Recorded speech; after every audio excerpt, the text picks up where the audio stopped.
And I tell you, my second chakra, I've been pouring some orange in there, and it's working. When you said you're pouring orange in there, I pictured you pouring like orange crush. Just like all over your stomach and abdomen. Just like... It gets you going. It's sticky. Sticky chakras. Welcome to Shit My Soul Says, a podcast about all things woo. I'm Jillian. And I'm Rosalie, and we are obsessed with anything having to do with alternative spirituality. And we want to share our obsession with you, because woo is fun, but it's more fun with friends. I'm a reincarnation coach and energy worker. And I'm a practicing witch, so we've been around the woo block a time or two. Mm-hmm. Each episode, we will be digging into a different topic, from tarot to third eyes to energy healing. We'll share our personal experiences and offer you practical advice for your own practice. So whether you're new to all of this or queen of the pagans, that's me. Everybody is welcome. No witch card needed. This is inclusive woo. We just want to laugh with you, learn with you, and talk about some woo shit with you. So let's do that. Let's talk about Shit My Soul Says. Are you ready to get started? Let's get started. All right, Woo! Jillian. Is it time for the weekly woo? Rosalie, you know what? This week it certainly is time for the weekly woo. I'm pretty excited, but why don't you tell our listeners what the weekly woo is? Yes, it isn't necessarily ghost related, although sometimes it might be. But our weekly woo is the time of the show where we talk about some woo thing that we've gotten up to, maybe that we bought or that happened to us, that just makes us feel connected to the larger Wooniverse, as we came up with the last episode. Yes. So, Rosalie, what's your weekly woo? I'm going to go with the one that's the most thematic with our episode. Oh, great. Yes. Is that a friend of mine from college contacted me asking if I was a medium. And it was kind of an out of the blue question, like, what? I've never told anybody that I'm a medium or that that's a thing that I have, except that a couple of weeks ago, I got information from my guide that was like, you're a medium. Oh. So I did a medium reading for her. Oh, my goodness. And it was a bit of a trip. Yes. There was a spirit that wanted to talk to her, very old ancestor of hers. And as soon as she came in, I just felt really, really heavy. Oh. I didn't feel like I was taken over. I didn't feel anything negative. Just I felt really heavy, like my whole body had another person present inside of it. And I'm not going to go into details because they're very personal to the person. Of course. But there were things that I was saying that were not coming from me, that she was just like, oh my God, that makes so much sense based on this recurring nightmare that I've had, and oh, you're right about that person in my life. And it was a trip for both of us. I think it was intense. I don't think it's something that I want to offer up to the world because it was so intense, but it was kind of a fun one-time thing. Yeah, you kind of got that muscle working. Yeah. Maybe you'll use it in your next lifetime. Oh, maybe I will. Or maybe you will. Maybe I'll be forced to use it in this one. We'll see. I find that Bobo, my guide, doesn't have a tendency to tell me something if it's not related to my life.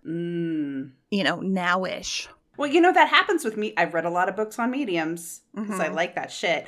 And that happens a lot with mediums that are like, I do not want to do this. And the universe is just like, oh, that's nice that you think that you have any choice. So what is your weekly woo? Well, my weekly woo is a little bit more of like opening a door into my head and how I interpret the world. Ooh. Yes. So I'm really into Billie Eilish. Like, I love her. From the first time I heard her song, Bad Guy, I've always loved her. She's awesome. She's amazing. And if you are Billie Eilish and you're listening to our show, we love you. We love you so much. We have to make sure we hashtag Billie Eilish this episode. Absolutely. So, and we'll see what she has to think about my theories I'm about to expand upon. So for those of you who don't know who Billie Eilish is, I don't know who you people are, but she's a musician. And she actually started when she was 13 years old. That's the thing that is crazy. Yes, her first song, Ocean Eyes, that she recorded where she started becoming famous, she was 13. Yeah. And she works really close with her brother, which a lot of people thought was kind of creepy at first for the songs that she was singing. But the more you get to know them and the family, the more it just kind of all makes sense. They're kind of like a modern day Partridge Family in a way. Anyway, so I've like really got into like learning a lot about her and watching YouTube videos and everything. And I have a theory. I have come up with something. I don't know if she knows this, but I have decided, because she also deals with like a lot of dark emotions as well, right? Like she has this heaviness that and she also is kind of psychic too, by the way. But she also kind of like foresees her death. So that's a little heavy. So she's got all this heavy shit and she's like 17. I mean, she's older than that now. The point being, I really think that she was a famous performer, singer in her past life, and that she died because of like suicide or drug overdose. And that's why like she came up with such musical gifts at the beginning, and that her brother incarnated with her to help her and support her so that she wasn't going through it alone. Because one of the things that she talks about in this life is she stays away from drugs. I don't know. I'm really kind of fascinated with that. And every time I read more about her, I'm just kind of like, who was she? Was she like Morrison? The performer that popped into my head, and of course, who the fuck knows, was Janis Joplin. Oh my gosh, that was the first one I thought of too. That was my original one, was Janis Joplin. Oh my goodness. So Billie Eilish, you're Janis Joplin reincarnated. I hope you don't mind. But if you do mind, there's really nothing you can do about it. Because it's too late. You're already reincarnated. And we're really rooting for you in this lifetime. Absolutely. By the way, we love you. dubs. Yeah, we do. But anyway, that's my weekly woo. It's my little churnings, my brain churnings. Okay, well, this week I am super excited. I am super excited for you. Because we're gonna talk about Ghosts. We had to talk about this because Rosalie keeps on doing the woo. And we're like, okay, we just got to get the ghosts out of your system, dear. Oh, yeah, right. Yeah. Yeah, so what do you know about ghosts, Jillian? Oh, I know too much. But not as much as you do. I would like actually to throw that back at you. How would you define ghosts, Rosalie? It's actually a really tricky question, because I would say that my definition would be pretty specific. A ghost is the spirit of a person that is lingering in this mortal plane and interacting with other people in some way, with the living in some way. Because if they're not interacting with the living, then, well, what the fuck does it matter? Then they're boring. Then they're boring, and I don't want anything to do with them. They're boring, and we take back their ghost card.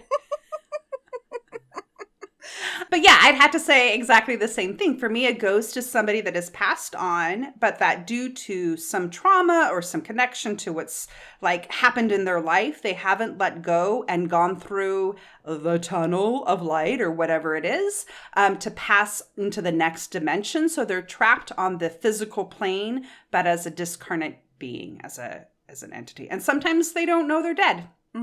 And I think that what a lot of people think of when they think of ghosts is a much broader concept, which I would maybe classify as hauntings. Yes. Right? Because there's, like a residual haunting is where the imprint of an event that had a lot of emotion attached to it, usually trauma, replays itself over and over and over again in a physical space.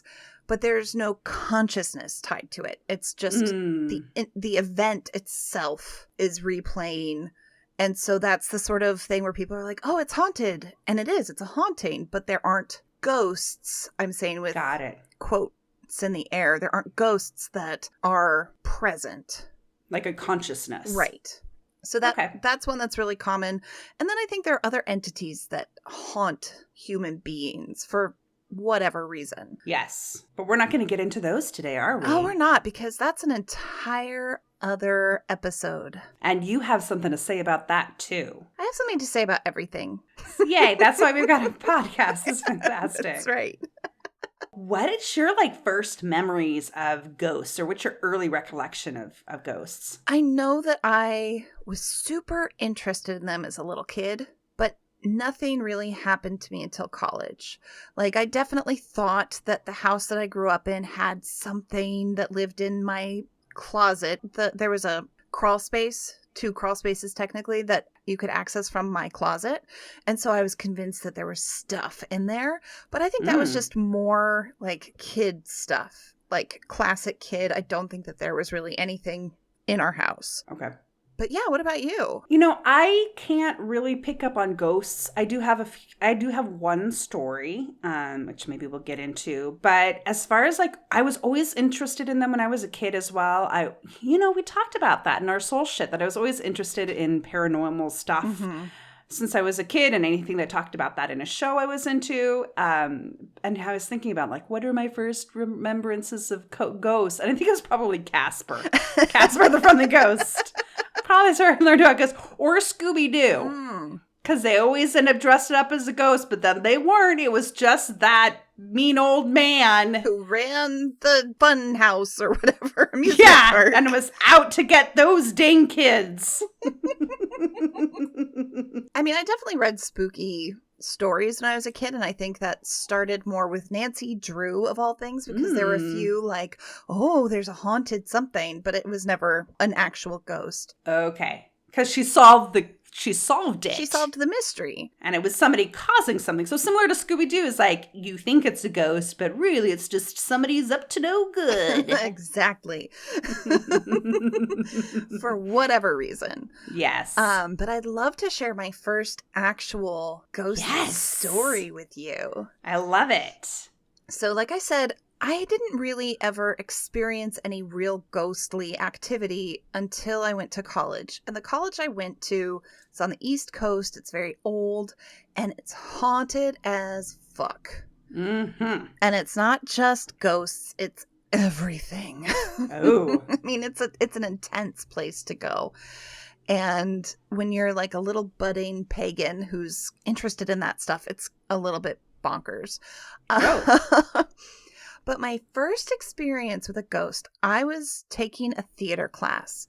And part of this class was that we were supposed to put on a production. So we weren't the actors. We were the director and the producer and sound design. Okay. And we had a rehearsal on this stage. And it was this big, big theater, very old, beautiful. And we were all doing stuff, and out of the corner of my eye, I thought I saw a man by the sound booth, which for some reason was in the seats, not up backstage. I thought I saw a man, and I was like, that's so weird. He's wearing a top hat. And I went to a women's college, so seeing men after hours was also a little weird. Yeah. There were professors who were men, but, it was like... What? They didn't wear top hats. Probably. I don't think I ever saw any human beings wearing a top hat. But it was theater, so you never know. Fact. But when I looked straight on, no one was there. And I looked, I was like, okay, there's nothing there. And I looked back to the group and was working on the stuff. And I kept seeing stuff out of the corner of my eye. And I was like, oh, it's just a reflection off my glasses or something. It's nothing. Because I'd never had a ghostly experience.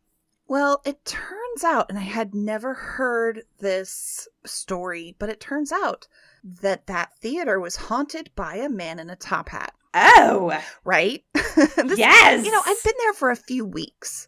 It wasn't like I'd had time to be immersed in the lore of the college. No. Yeah, so that was my very first ghost, and it was creepy. That's fantastic. Mm-hmm. Well, can I tell you, this is my only ghost that I knew was a ghost experience. Tell me.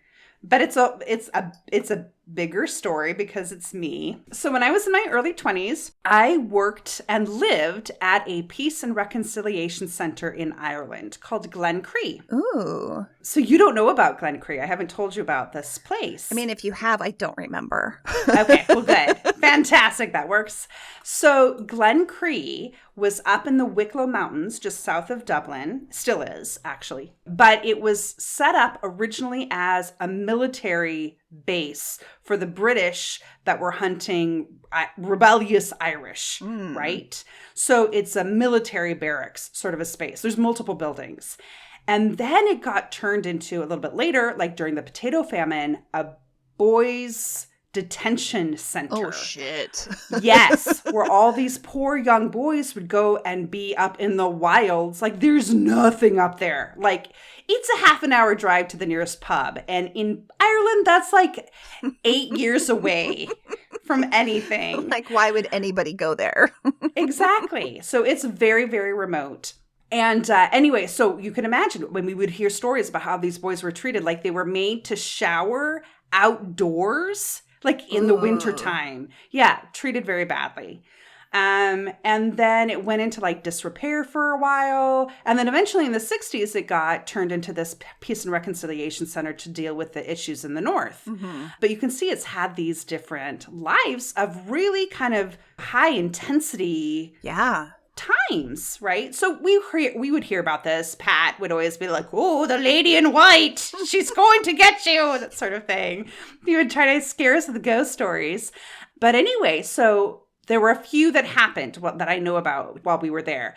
My boyfriend at the time, who is French, she's a Frenchie that I refer to, he told me, he's like, he didn't believe it. I'm not going to try to do the accent because it will be horrible.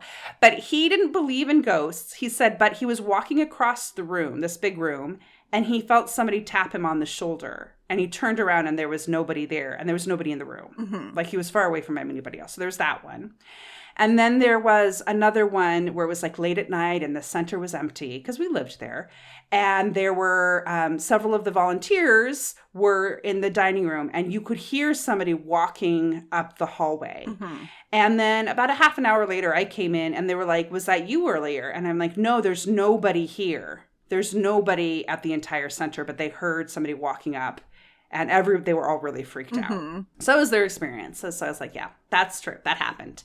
For me, what happened, so I lived in one of the wings that they kept a lot of the boys. And there was one particular room that like anybody who was cleaning it would totally get creeped out when they were in that particular room. Mm-hmm. Anyway, so I was not very far from that room. Well, one night I was woken up and something was pressing down on my chest and like holding me down. And I was kind of half awake. So there could have been a little bit of that sleep paralysis sort of thing. But I remember like feeling like it was somebody holding me down. Yeah. And I was just like with all of my power, I was like, "Get off of me." So then like it went away and I was fine. Well, then the next night, the same thing happened to the woman who was in the room across the hall from me. Oh, did you tell her about it? Yeah, I had told her about it the day, but she's like a very grounded, very practical person. She's not somebody who would have just been influenced by what I had said. But yeah, I was like, this happened to me. And she's like, I think she thought I was crazy until it happened to her the next night. Yeah. So yeah, that was Glencree. So those are just a couple. And there are tons of stories that other people have collected while there. But it was like, it's a setting. Yeah. It's a setting for hauntings and ghosts. Oh, that's so exciting and spooky. I had one instance in college when I was taking a nap in the middle of the day and I had a roommate, but I felt somebody poking me while I was napping, just poking me just a couple times on the shoulder and then nothing. And I woke up a while later and my roommate wasn't in the room. And when I finally saw her, I was like, "Hey, why did you poke me while I was napping?" Yeah. And she was like, "Oh, you were napping? I wasn't here." Oh. She hadn't been in the room at all during my nap. Oh. And she wasn't the sort of person to fuck with me. Like this was, we were roommates for 3 years. You know, she's still one of my very good friends. She's not the sort of person who would be like, "Ha ha ha, I'm going to pull a prank on you." Yeah. Yeah. So yeah, that was intriguing. And I also had sleep paralysis in that bed in that room once, but I don't know if that was a ghost or if it was actual sleep paralysis. Exactly. Well, I will say it was a weird experience when that happened to me. And I think we'll probably get into this, like how to deal with ghosts. But at least by that point, I knew enough not to get afraid of it, to really own my own, to be like, get the fuck off me, dude. This is not your home. Well, but that's the thing, is that it might have been their home. Yeah, well, I mean, my body wasn't their home. No, your body is not their home. My body is my home. Correct. Yes. I don't share it with people. Don't you? Well, sometimes. If I'm lucky. But yeah, let's talk a little bit about that, though. Not that. Yes. We can talk about that. Jillian, let's get into that. Let's dive into sex. Let's dive into sex later. Okay. Whatever you say, Jillian. I'm on board. Thank you. Well, maybe one thing to kind of talk about, because I think you kind of touched about this earlier, but what is the difference between like ghosts versus visitors from the other side? I guess it depends on what you mean by the other side. So for me, I mean, like, my mom passed away and she went to the other side. She chills over there. And every now and again she might pop over and I could smell her perfume or just feel her presence around me. For me, that's not a ghost. Right. I mean, not the way that we're talking about a ghost, at least. That's like her spirit. That's something that I've kind of wondered about, how ghosts and visitors from the other side do diverge. Mm-hmm. Are the people who are visitors from the other side, are they still kind of ghosts in some form or fashion? Or why haven't they reincarnated into their next life? Yeah. Or have they reincarnated and like there's a piece of their soul that can still like pop over to visit? Yeah, maybe. I don't know. For me, my kind of understanding is it has a lot to do with like the people that are ghosts are like trapped here, right? Mm-hmm. Because of their own, either their choice, maybe they're, I know that I've read about like somebody that was a ghost that like had abused his children. Ugh. And was afraid to pass on because he was afraid of what he was going to have to deal with when he crossed over to the other side. Sure. So I think that there are actual beings and entities that like try to come to help those ghosts that are stuck here. Like, come on over, it's okay. It's okay. Mm-hmm. So yeah, I know. For me, that's kind of what the differences between the two is. It's just like somebody who's still hanging out at the bar and doesn't want to go home versus somebody who's come home and can come back and forth to the bar when they want to. I don't know. It's not a perfect analogy, but I'm going to go with it. Jillian, are you the bar in this scenario? Maybe I am the bar. How much booze do you have? I have a whole booze cabinet. Come on over. I had honestly not thought about it that much. And part of it is that I haven't really had a whole lot of visitors from the other side come to me. My brother experienced like a visitor from the other side coming to him in a dream once. Mm-hmm. And my friend had... my cat came to visit her very briefly in a dream to convey a message to me. So I don't know why, if I'm supposed to be this medium or whatever, like my cat couldn't come to me, but come direct to the source. Yeah, so I haven't really had any real visitors. The one person who I was really close to who passed away was my sister, but I've never had any visits from her. Okay. But I feel like she just like reincarnated. She was like ready to go. Yeah. She wasn't ready to pass in this life. So she was like, all right, I've got shit to do. Let's get to it. Yeah, that happens. Yeah. That could happen. Well, I know for me too, one of the things, when I was a little girl, I used to like listen to the music station, the video station, MTV, I think we called it as we were kids, back when it played music television. And I would dance around. And I always like imagined that there was this man sitting on the couch watching me, which is like kind of creepy now as I'm like an adult. Like, why as a child did I imagine this man was sitting watching me dance? But I did. And now as an adult, I'm like, I think that was maybe my grandfather that was like watching me, right?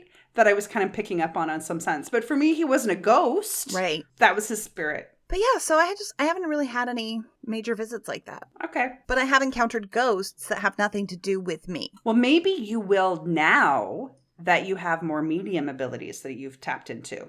Well, I mean, I still don't have that many people who, I care about who've passed. And I guess I could potentially encounter others, but... People are going to die in your life, Rosalie. I'd like to think that that is a lie. Okay. I like to think that that's a lie, too.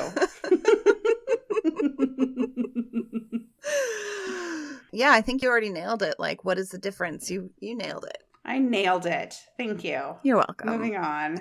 Okay. One thing I think that we should kind of talk about is why they hang out in certain places. Yes. Like, why was the Glencree place that you're at so full of ghosts, and why was my college so full of ghosts? Like, what is it that makes a ghost hang out in a particular location? Is it that they don't like air conditioning?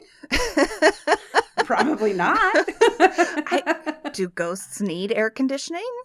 I don't know. That's a really interesting question, because I feel like if I were going to pass on and be a wisp, become a ghost, I'd fucking better be in a place with AC. Like heat in the winter and air conditioning in the summer. You want your comforts. If I become a ghost, I'm moving to a fucking mansion. Nice. Yes. Well, and maybe that's why mansions are more haunted. Maybe I'll move to your cult mansion. We could all move to my cult mansion. Let's move to your cult mansion. All of us. Let's all find the cult mansion. If you're a listener and you would like to pass on as a ghost and live in the cult mansion, send us an email and I'll give you the address. Yes. We'll all meet there after we're dead. And we'll have a real ghost party. I wonder, though, like, how many people actually did have some sort of pact where they were like, hey, when we die, let's meet somewhere and be together. Yeah, I wonder about that. I do know that people will have pacts about, like, when I die, I'll come and tell you that I'm passed on. Right. Or I'll send you a red bird or something like that. Like, I'll give you a sign. Yes, exactly. I actually had and this is, again, I don't know if it qualifies as a ghost. I guess she hadn't moved on yet, but I had an aunt that had passed on that I wasn't very close to, though. That's also, I'm kind of like, I don't know why this happened, but I loved her, but like I only met her once. But I woke up in the middle of the night and I saw but it was like, you know how you stare into a light bulb too long and then you can see the image? It was that kind of an image. Sure. But it was an image of a flower hanging in the air. So I woke up and I saw this like iris hanging in the air, and my thought was like, oh, that was from my Aunt Patty. Oh, yeah, like she just gave me a flower on her way out because she had just recently passed away in the last like month. Sure. I don't know. Or it could have just, I don't know. I was just like, thanks. Thanks for the flower. I can't keep it. It's an image. It's gone now. I'm kidding. I appreciated the thought. Of course. It's the thought that counts. Of course. When you're non-corporeal, you got to work with what you got. Right? Yes. I feel like sometimes ghosts hang out in a place where they were attached to in life for some reason, or where they died. But sometimes it seems like there are ghosts that are just hanging out in places that seem strange. Like what? Well, I don't know. Do you have an example? I was thinking of like your Lady in White. Yes, my Lady in White. Where it's like, why was there this Lady in White in this place where it's like men in, the barracks and then a boys' school? It was one of the men she was with, one of the military men. That was part of the thing. And I don't know. It was a whole story. Pat was full of shit. So I have no idea about this Lady in White. Okay, well. But apparently, like, it was a love gone bad, and maybe she threw herself out a window, or some tragic ending with her military love. Sure. I mean, I guess I'm just thinking of, like, you sometimes hear stories about new houses that are haunted, and it's like, why are they haunted? Yeah. Because obviously they didn't die in that house. They weren't attached to that house. So is it the land that they're attached to? Or is it maybe the people inside of it? Well, and that's definitely a thing, is that that ghosts and other hauntings can be attached to people. Mm-hmm. I feel like, residual hauntings are more likely to be in a place. Yeah. Yeah. Whether or not the place changes around them. Yeah. It's kind of interesting though, isn't it? That like that we would be so place bound after we died. Yeah. It does seem very strange. As opposed to people oriented. Like, I'd rather like hang out with this person over here. Right. But then you also hear about like all of the like, the Victorian ghosts. Those Victorian ghosts. You don't hear a lot about like 1980s ghosts who passed on. From doing too much coke. Right? Thank you. I mean, I don't know. Maybe things were more ghost heavy. Like maybe the environment, like the world was more that people were afraid of death more. Maybe. At various times. I also wonder like how much like religion has to do with it. Or also, like, if you think about, like, we've got a lot more stories about people crossing over. So maybe now when they see the white light, they're like, oh, that's that white light all the crazy people talk about. Yeah, maybe. I guess I'll go into it. But maybe back in the Victorian era, they didn't know about the white light. Who knows? I don't know. We should maybe, like, contact a spirit. Right now. No. But it does seem like there are some places that are more likely to have spirits there. Yeah. So like you go to a place and it's like, oh gosh, this is like a spooky place. And then you find out that there's nothing bad has ever happened there. Yeah. But there'll be like multiple different, like there's this ghost that hangs out in this room and this ghost that hangs out in the basement and this one. And they're not like connected to each other. No. I wonder if it's like some sort of a vortex or an energy, or was it something in the building materials that we don't use anymore? Maybe plastic like protects you. I don't know. I'm throwing everything out there right now.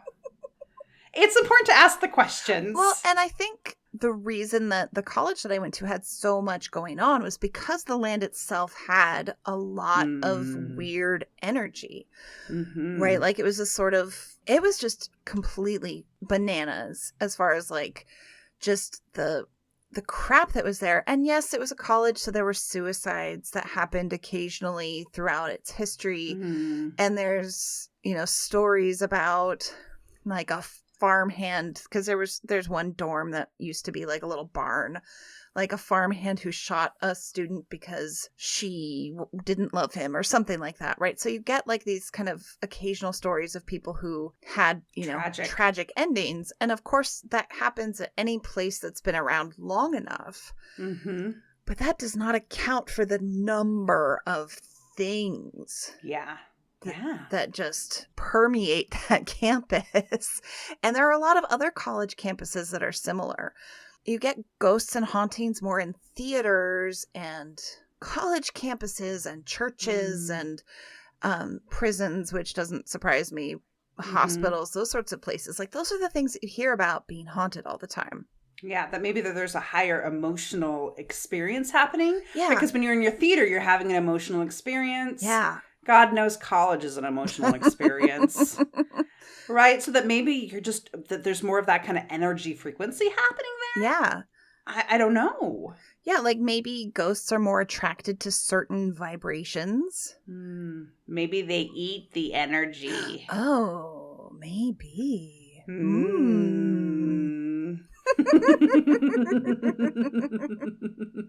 So I had an interesting experience when I studied abroad in Florence.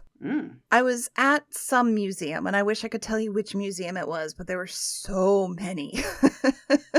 I was constantly going to museums and churches and cathedrals, but there was this one that I went to, and it's beautiful art all over the place. And then I get into this room, and I just felt this wave of despair.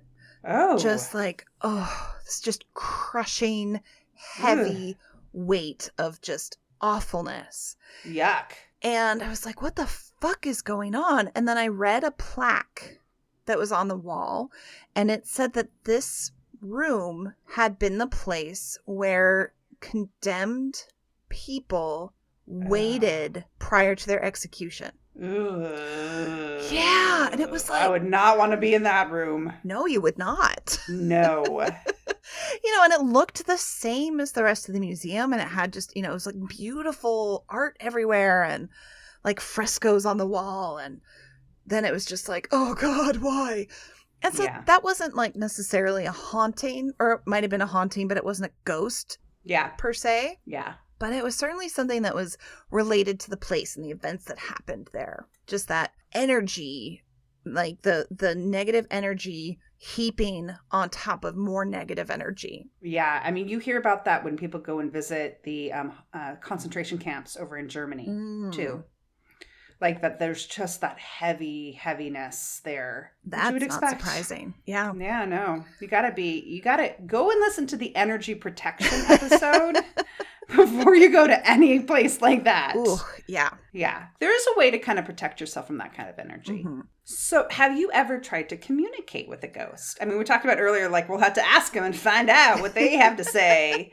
Do they need AC? I mean, I've definitely done tarot readings to try to contact or communicate with some ghosts. I did a seance once or twice. Mm. And one of the seances I did was with people who are very, very witchy, right? So really good witchy witches.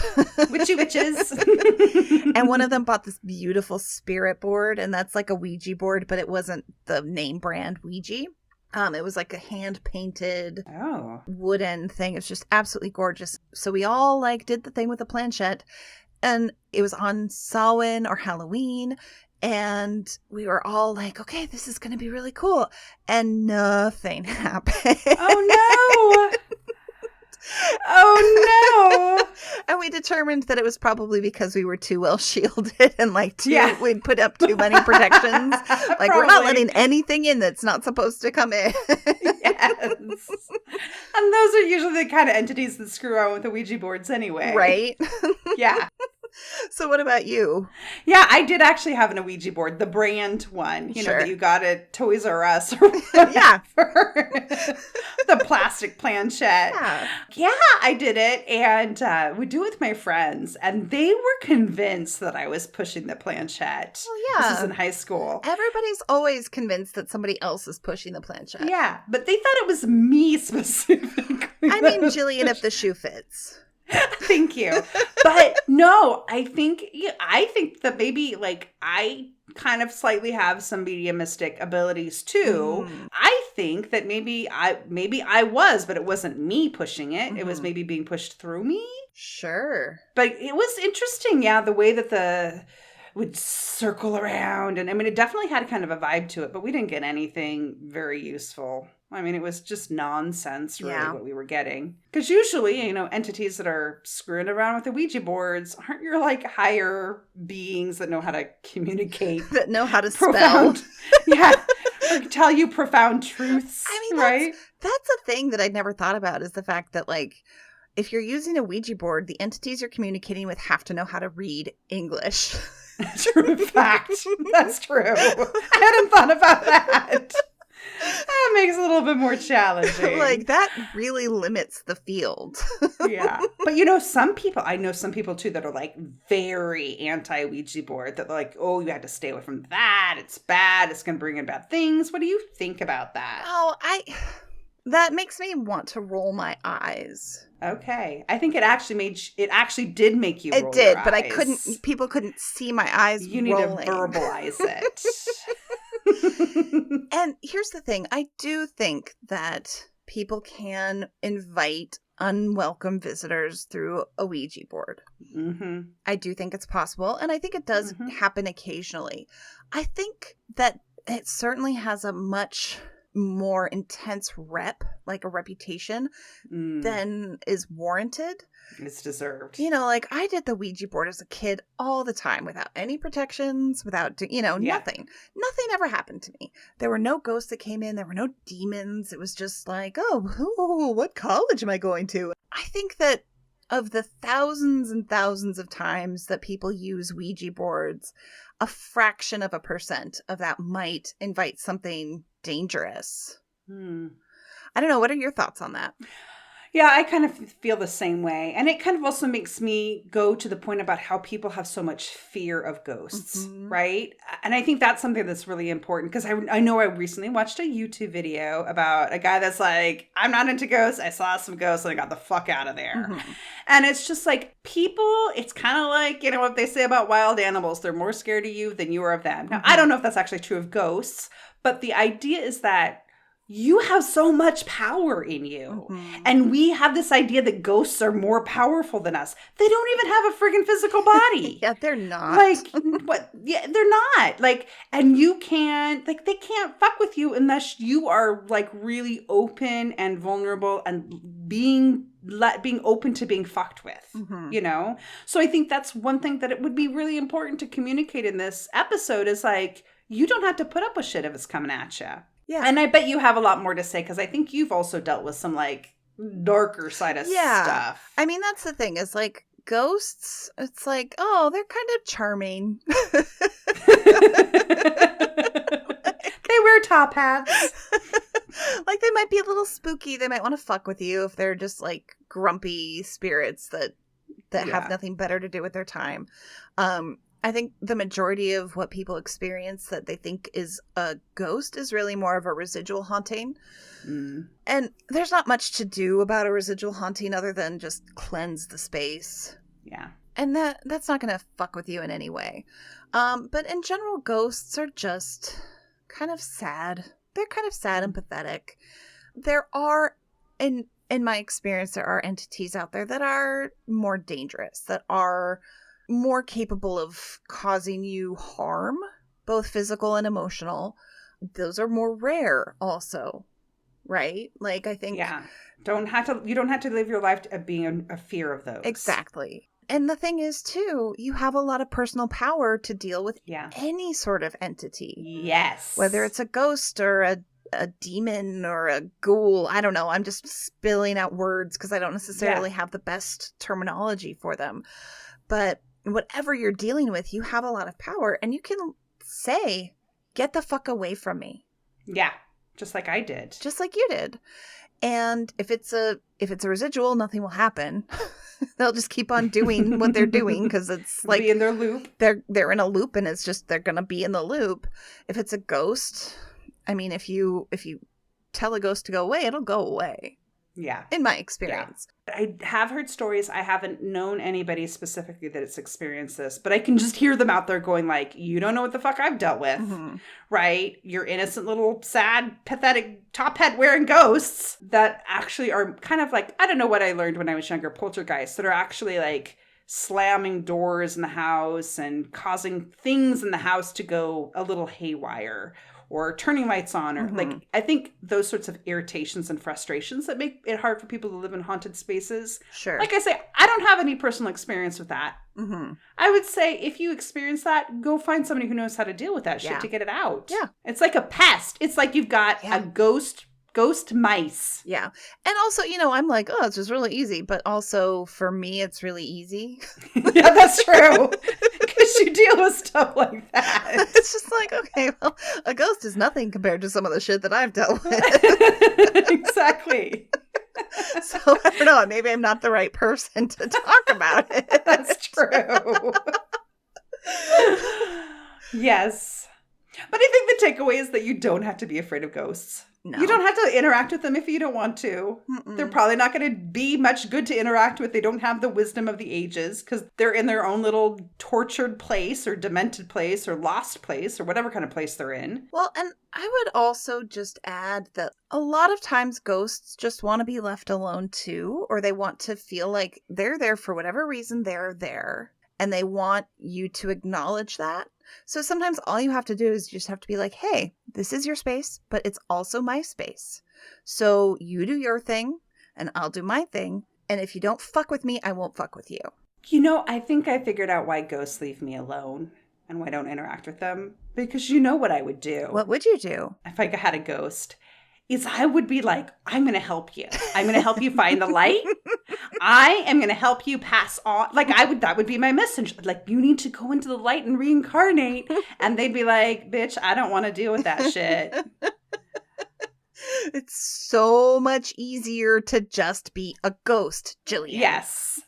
They're like, I'm going to leave that lady alone. She won't shut up about a white light. Pass. Hard pass.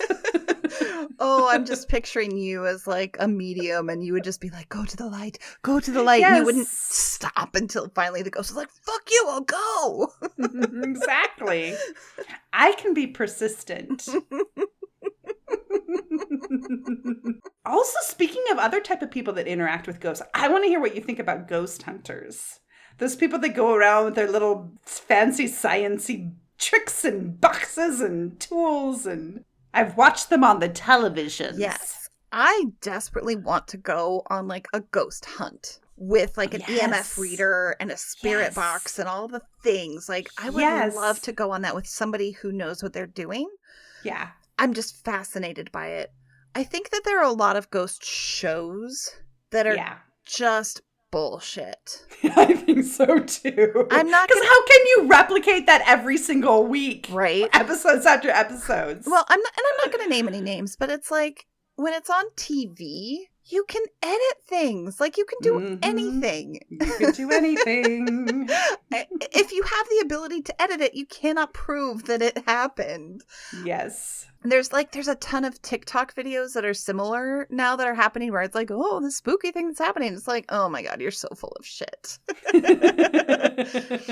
And, it's funny because I'm very much a skeptic when it comes to other people's stories. And it's like, okay, yes, but what are the logical, realistic things that could be? Once those are eliminated, then we can figure out, is this a ghost? Right? Like, what is this?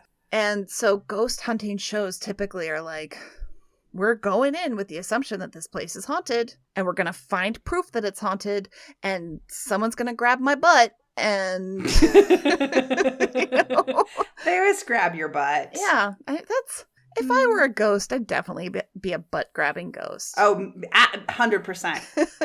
100%. I would be a butt. I'd be kicking butts. I'd be poking them. Doing all sorts of things with your butt. So if you go to a mansion and you're getting your butt poked. A mansion with AC. A mansion with AC and heating. With AC. Yes. Yes. But only after Jillian passes, because only after I'm dead. If it happens right now, then it's not Jillian. Oh, you know what I'm going to do? This is what I'm going to do. I'm going to become a ghost, and then I'm going to go to all the other ghosts and tell them to go to the light. I'm going to be like a little ghost bounty hunter. And be like, wait, I'm coming, Mom. I got to clean this shit up. I do like to clean shit up. You're going to be the Grim Reaper. I'm going to be the Grim Reaper. Yeah, you're just going to go around reaping souls that need to pass on. I'm going to be a reaper. That's my goal. It's my goal in death, not life. My goal in death. I think it's important to have goals for life and goals for death. Thank you. I do too. We've got good goals in this episode. Become a reaper, live in a mansion, poke butts. What more do you need? You need no more. You're good. You're good to go. GTG. So on that note, perhaps we should get to our audience questions. I was going to say the exact same thing. We are just look at this on the same wavelength today. We're telepathically communicating. I don't think that's true. I don't either, but I always like to think it's true. So, for those of you who are tuning in for the first time, we like to offer questions to our listeners. So we post on our social media on Facebook or Instagram with our topic that we're going to talk about the next recording, and we let you ask questions. Yeah, so if you're not following us, find us. Shit, my soul says. We're out there. You can find us. So let's go ahead and dive into our first question. How do I know if something is a ghost or something else, like a non-human entity, like we were talking about? I mean, I think it can be a little bit tricky to know the difference if you're not experienced with kind of telling the difference. Ghosts are gonna look like people. If you see them. If you see them, they're gonna look like people. If you hear them, they're gonna sound like people. I would say too, I think that what they do or say also might tell you. Like if it's something else, like a loved one that's coming in to give you a message, that's going to be like a message of love or a sign or a symbol or something lovely. Whereas a ghost is maybe just going to want to stamp their feet or fuck around with something or just want to like get some attention. Mm-hmm. As opposed to like communicate a message. I would say what really matters too, if we're talking about things that are like darker, is if you feel unsafe, it doesn't really matter if it's a ghost or if it's an entity of some sort. It doesn't matter if you don't feel safe. In that case, get out if you can. Find somebody who can deal with that for you if you can. Read my friend's book, Defense Against the Dark. Her name is Emily Carlin, and she's like my go-to for all things ghosts and baddies because she's got some really great tips and tricks on how to deal with anything that you encounter. Great, which leads us into our second question, which is how do I get rid of a ghost? Good question. Jillian, what do you think? I say get the fuck out of here. Yeah. That's what I would say. Step one. For me, last episode was our chakra episode. So we talked about the different chakras. So go listen to it. But for me, the third chakra, which is your power chakra, which is the one that's in your diaphragm, just below your rib cage. For me, when I think about getting something out of here, it's like I feel like this punch coming from right in that area that is just like get out, like this wave of energy that's just like putting up a big barrier and just be like, fuck off. Mm-hmm. That's my experience. Definitely. That's always the first step. Tell them to go away. And if that doesn't work, I would say protect yourself. Go to our energy protection episode and listen to that. And we've got a lot of tips on how to protect yourself, your physical body. And, there's lots of ways to cleanse a space. You can use smoke cleansing. I don't like the term smudging because that's a native term that's been appropriated. It's where you take incense or herbs and you just cleanse a space using the smoke. You can also do that with sound. There are certain sounds that really bother entities, including bells. Bells and chimes. Oh, I know when you get into space clearing stuff, because I was really into that, they use a lot of bells as well to clean the energy. So yeah, there's lots of different tools. You can Google that. And I'd also say throw in, me, I always love to ask for help. Yes. From the other side. Yeah, so ask for Jillian's mom to help you. My mom doesn't have time for that shit. Don't ask my mom. She's like, no, thank you. I'll pass. But you can ask other people. You can ask anybody on the other side. You can ask your spirits. You can ask somebody who wants to specialize in that sort of stuff. Or a Grim Reaper. Yeah, why not? Why not? Just call in the Grim Reaper to clear that shit out. I'll come running. Assuming that you don't want to get rid of the ghost because they're not harming you or whatever, how would you go about making peace with that ghost? Well, I would have a convo. I'd pour a glass and just sit down and just have an open heart conversation and just kind of acknowledge them and accept them. I mean, just think about they were a person, even though they're not in physical form right now. How would you talk to a person who might feel a little displaced? If you're me, you tell them to go to the light. But if you're just trying to make peace with them and be okay with them there, just be like, hey, I respect you. You do you. Just like you were saying earlier. Yeah. And maybe leave them a little offering of something. Yes. So it could be, if you get a sense of who that ghost might have been, you could leave an offering specific to that ghost, but just something nice, I don't know, like a cupcake, a glass of wine, or something that you like, right? What would you like as an offering? And you can leave that for your ghost friend. The thing that was kind of coming through my mind too is if it's somebody that you get the sense smokes because you can smell smoke, because that's the way people haunt. You could leave a little bit of tobacco powder. Oh my gosh. But if they're leaving the smell of tobacco and gross smoke in your house, just tell them to go. Fair enough. That would bother me a lot. It would bother me a lot. A lot. Yeah. Okay. I think, Jillian, the most important question that any of our listeners want to know is, can you have sex with a ghost? I think you can. Jillian's face just turned real red. Just so you know, listeners. Well, when I was a teenager, I was curious about a lot of things in the world. Mm-hmm. And I may or may not have kind of made contact with what I think was a ghost and kind of had some intimate time with them. Amazing. I'm not going to go into any more detail than that. Can you tell us, though, like, was it a famous person ghost? No. Okay. No. It was just a ghost. And yeah, sometimes I felt like I could feel pressure. Like I could feel some pressure in particular areas. I'm just gonna say that. So I think you can. I could also be batshit. So that's also on the menu. And there's really no way to know which. I would say, Jillian, that you got really lucky. This ghost that you had sex with hasn't followed you around.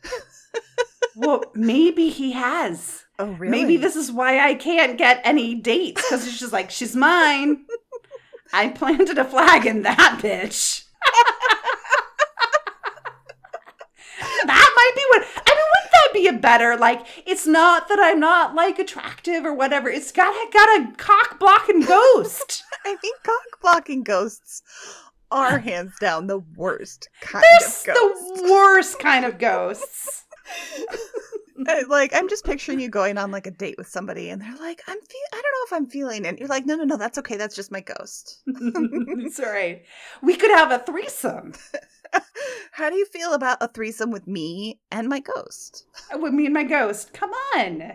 It could be fun. I'm sure that's somebody's kink. I am sure that a lot of people would be willing to try it. Yeah, I mean, literally, what's the harm? Literally. Other than you get a cock-blocking ghost for the rest of your life. Maybe you could pass the cock-blocking ghost onto somebody else. Maybe that's it. It's like a sexually transmitted disease, but it's a sexually transmitted ghost, an STG.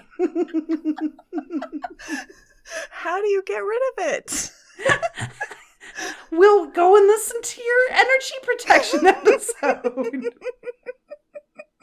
The sucking and shoving one. That's right. Oh, yeah. It's not penicillin. It's not how you get rid of a cock-blocking ghost. Yeah, you don't get rid of STGs with penicillin. Not with penicillin. Just nope. syphilis. Now, what if the ghost died of syphilis? More fun for them. I don't know. I mean, it depends also, like, what stage were they at? Because at some point you lose your mind. Yeah. Let's get an Ouija board and find out. Next time when Jillian and I do a seance. Yes. Okay, so Jillian, I think it's tarot time. It's tarot time. It's tarot time. Tarot. All right. I think I need to go first this time. Do it. What did you get? The card I got was death.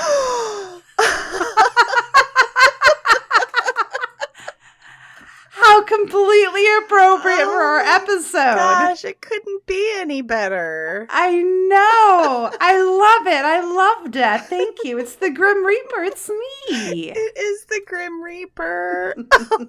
On a white horse. I know. It's perfect. Okay, I want to hear. I have no interpretation until I hear. Sure. Right, because death is also usually about transformation. But honestly, I think this is just a nod to our episode. Yeah. So I pulled strength. And this is from the Antique Anatomy Tarot deck, and the card is, it's a femur. Bones. So big, it's your big thigh bone. It's the biggest bone in the human body. So yeah, strength, like death and strength. Yeah. One interesting combo. But I mean, it makes sense though, like going through transformation, because death is all about like the endings and beginnings, right? And we often need a lot of strength to get through that. Exactly. Right? Well, and I would also say my interpretation is, we all have this deep internal strength. And we are so much stronger than we necessarily believe we are, especially when it comes to dealing with shit that's incorporeal. We are stronger than they are. Yes, I think that's perfect.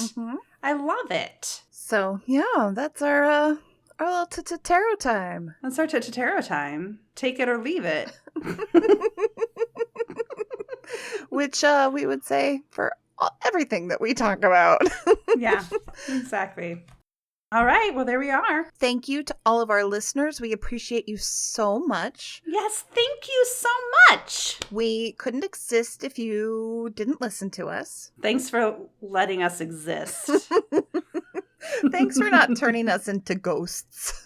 Yeah, we appreciate it. We're not ready yet. Please, if you have a moment, subscribe, rate, and review our podcast. And please tell everybody you know about how amazing we are. Yes, and come and visit our website at shitmysoulsayspodcast.com. I don't know why I'm saying that so slow. So you get it. So you go and you type that in right now. You can sign up for our newsletter, which we don't send out very much, but we send out our blog posts and we send out our episodes and we send out any other tidbits that are delicious for you to nom on. I don't know. Oh, nom nom on our tidbits at our website. Yes, please do. And also, like, if you have a ghost story, because we know a lot of you do. And have you had sex with ghosts? I want to know that I'm not the only one. Definitely tell us. Let's share your ghost sex stories, please. How would you deal with a cock-blocking ghost? Give me some tips. Yes, email us at shitmysoulsays@gmail.com. And on that note, do your woo. Yes, do your woo. And tell us, what shit does your soul say? Yes, what shit does your soul say? Bye. Bye.